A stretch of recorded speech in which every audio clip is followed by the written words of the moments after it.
So today we'll be mostly talking about AI. And my first question therefore is, have you actually ever wondered how AI works? See a few nodding. Yes, good.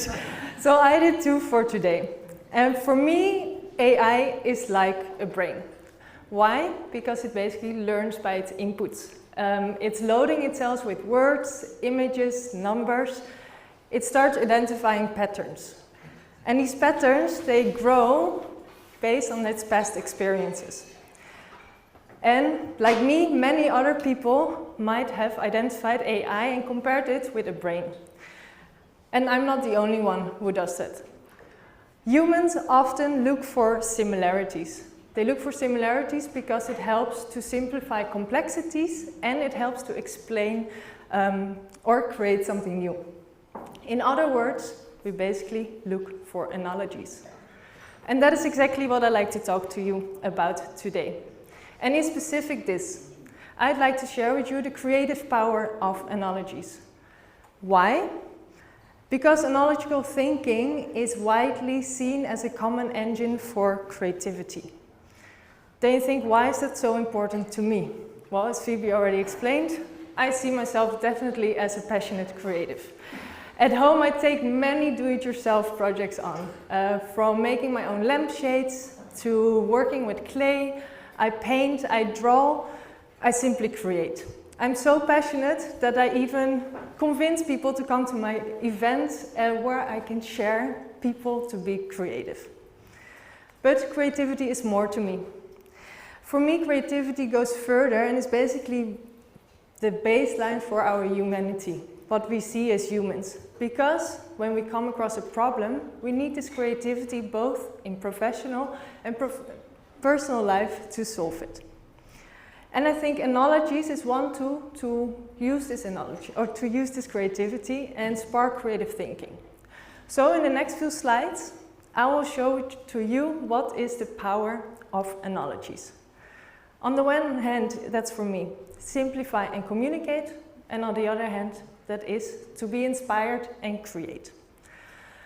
Let me start with the first one.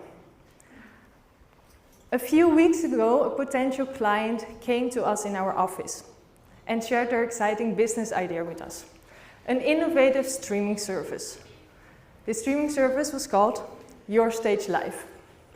After the meeting, our colleagues were so excited that they wanted to basically share this idea throughout the office. And how did they do that? They could have done it as follows.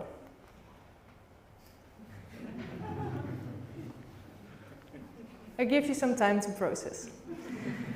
Instead, they asked, how does Your Stage Live really work? And they came up with the following.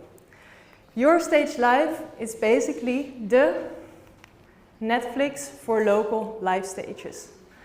And with these few words, they were able to, simply at the coffee bar, share with us that they had this exciting conversation.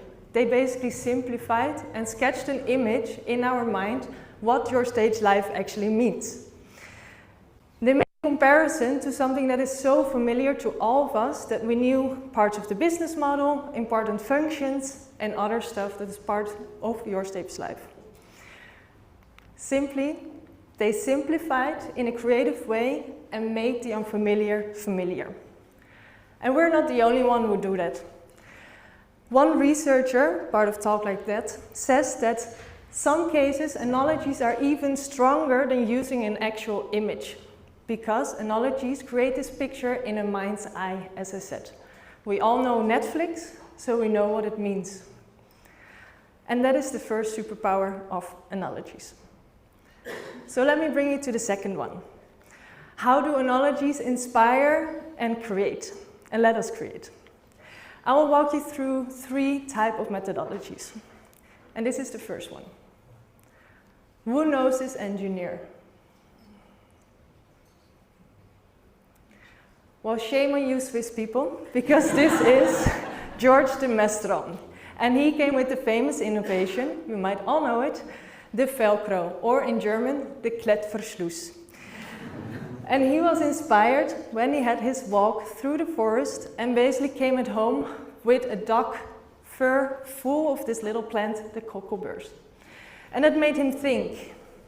And thinking and thinking, and 10 years later, he basically came with this innovation. And we call that analogous inspiration. So basically being inspired by your surrounding. Let me give you another example. What do a surgery team, a nurse walking through the hallway of a hospital, and the Formula 1 pit stop have in common? Time pressure. Time pressure, indeed. I would also say coordination and teamwork is another one. And actually, early 2000s, a Britain childcare hospital had to improve their handoff of patients between critical surgeries, or when a team in the hospital was changing. And they thought, where can we get this inspiration from? Where can we learn and get a new perspective? And that was exactly Formula 1.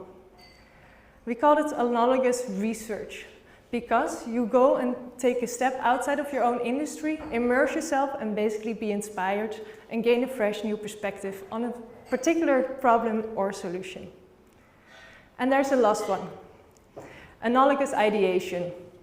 Some of you most likely have been part of an ideation workshop, brainstorming session, where this question or statement, imagine how would Steve Jobs solve this?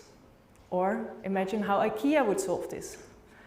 There were also two co-founders, and they imagined how Airbnb would solve it. Because they identified the following need. There is a big need for flexible office spaces. And when they asked, maybe, how can we apply the Airbnb business model, they came up with this company. WeWork, a global office space rental, co-working space that is basically like Airbnb. And those were three methods. And many researchers share the same thoughts, that analogies are really an effective way for creative idea generation or creative problem solving. And they do so by basing their knowledge on existing structures, concepts, and basically their experiences. And that is the second superpower. So now you might ask, how can I apply analogies in my day-to-day work? Well, there's a few simple steps. First one is to really analyze and understand. Without analyzing the problem, you cannot make a well-grounded similarity or analogy. Same for the solution that you're working with. Secondly, be inspired by your surroundings.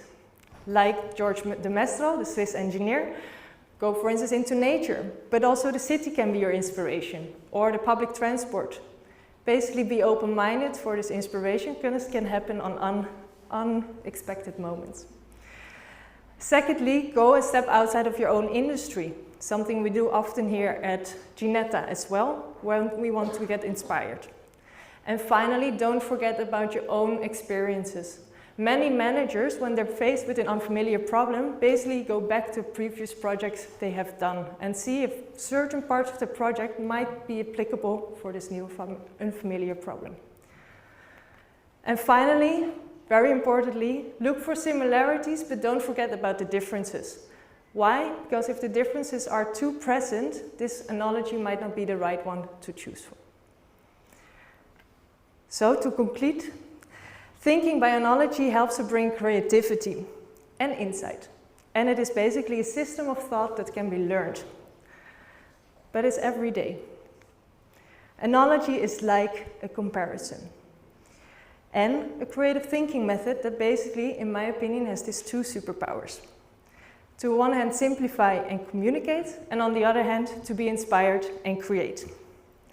So next time, if you get stuck, look around you, think creatively, and just ask yourself the following question. Is this problem like